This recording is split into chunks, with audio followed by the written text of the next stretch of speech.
नमस्कार। एक बार पुनः आप सभी का संस्कृत कक्षा में हार्दिक अभिनंदन। आज की हमारी चर्चा का विषय है संप्रदान कारक। इससे पूर्व हमने कारक चर्चा के अंतर्गत कर्ता, कर्म एवं करण कारक के विषय में चर्चा की थी। आज हम अपनी चर्चा को विस्तार प्रदान करते हुए संप्रदान कारक किसे कहते हैं, इसमें कौन सी विभक्ति का प्रयोग किया जाता है, इस विभक्ति के अंतर्गत शब्दरूप प्रारूप के माध्यम से शब्दरूप किस प्रकार बनेंगे, इस विषय पर चर्चा करेंगे। तो आइए प्रारंभ करते हैं। सर्वप्रथम देखिए कि कर्ता जिसके लिए कार्य करता है, कर्ता क्रिया के माध्यम से जिसके लिए कार्य करता है वह संप्रदान कहलाता है। जैसे एक उदाहरण देखिए, माता बच्चों के लिए भोजन पकाती है। माता भोजन किसके लिए पकाती है? बच्चों के लिए। तो यहां बच्चों के लिए कार्य किया जा रहा है, इसलिए बच्चे यहां संप्रदान हुआ और के लिए उसका चिन्ह हुआ। अगला नियम देखिए, देने की क्रिया द्वारा जिसे दिया जाता है।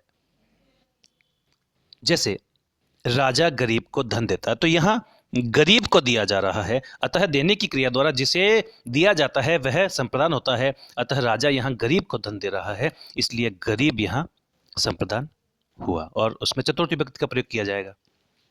इसी प्रकार एक नियम और देखिए, संस्कृत में रुच अर्थ की धातुओं के साथ भी चतुर्थी विभक्ति का प्रयोग किया जाता है।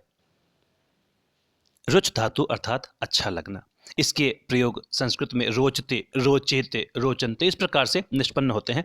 तो आइए देखते हैं किस प्रकार। एक संस्कृत का एक वाक्य है, बालकेभ्यः फलानि रोचन्ते। यहां इसका अर्थ है बालकों को फल अच्छे लगते हैं। तो जिसे अच्छे लगते हैं उसमें चतुर्थी, इसलिए बालकों को अच्छे लगते हैं, इसलिए हमने यहां बालक शब्द में चतुर्थी का प्रयोग किया। तो इस प्रकार संप्रदान कारक में हम चतुर्थी विभक्ति का प्रयोग करते हैं। आइए अब हम शब्दरूप प्रारूप की चर्चा करते हैं, किस प्रकार संप्रदान कारक में चतुर्थी विभक्ति का प्रयोग किया जाता है और किस प्रकार हम उसके शब्दरूप निर्माण करेंगे। तो देखिए, एक वचन में चतुर्थी विभक्ति के आय शब्द का प्रयोग, अर्थात बालक शब्द में यदि हमने आय यह शब्दांश जोड़ा तो शब्द बनता है बालकाय।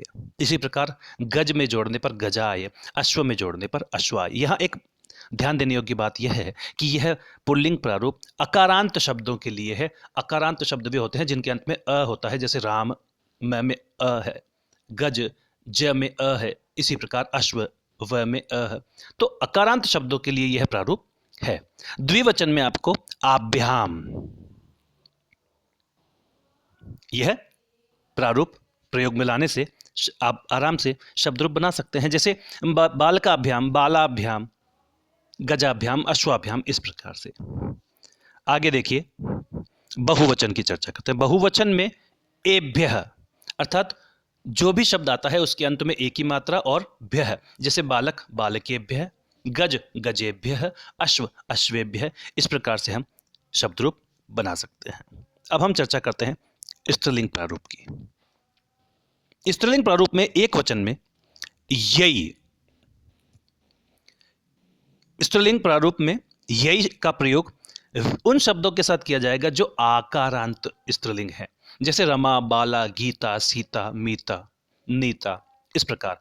तो जिनके अंत में आर आ रहा है उनमें हम यई का प्रयोग एक वचन में करेंगे, जैसे हमारा रूप बना लता यई। इसी तरह से गीता यई, शाखा यई, चतुर्थी के एक वचन में बनता है। द्विवचन की यदि हम चर्चा करें तो द्विवचन में भ्याम। तो इस प्रकार द्विवचन में हमारा रूप बना लताभ्याम, गीताभ्याम, शाखाभ्याम, इस प्रकार से। इसी प्रकार से बहुवचन में देखिए, भ्यः, लता शब्द से भ्यः जोड़ने पर लताभ्यः, शाखा से जोड़ने पर शाखाभ्यः, इस प्रकार आकारांत स्त्रीलिंग रूप निष्पन्न होते हैं। अब हम चर्चा करेंगे नपुंसक लिंग की। करण कारक के अंतर्गत भी हम यह चर्चा कर चुके हैं कि तृतीया विभक्ति से प्रारंभ करके नपुंसक लिंग शब्दों के रूप पुल्लिंग के समान ही चलते हैं, अतः चतुर्थी विभक्ति संप्रदान कारक के रूप भी पुल्लिंग के समान ही नपुंसक लिंग में भी चलेंगे। तो यहां देखिए, अकारांत शब्दों के रूप फलाय, फलाभ्याम और फलेभ्यः जिस प्रकार से पुल्लिंग शब्द रूप चले थे, उसी प्रकार से यहां पर नपुंसक लिंग भी चतुर्थी में शब्द रूप बनेंगे। तो इस प्रकार हमने आज अपनी चर्चा के अंतर्गत संप्रदान कारक किसे कहते हैं, उसमें कौन सी विभक्ति का प्रयोग होता है और उसके शब्द रूप किस प्रकार निष्पन्न होते हैं, इस विषय में चर्चा की।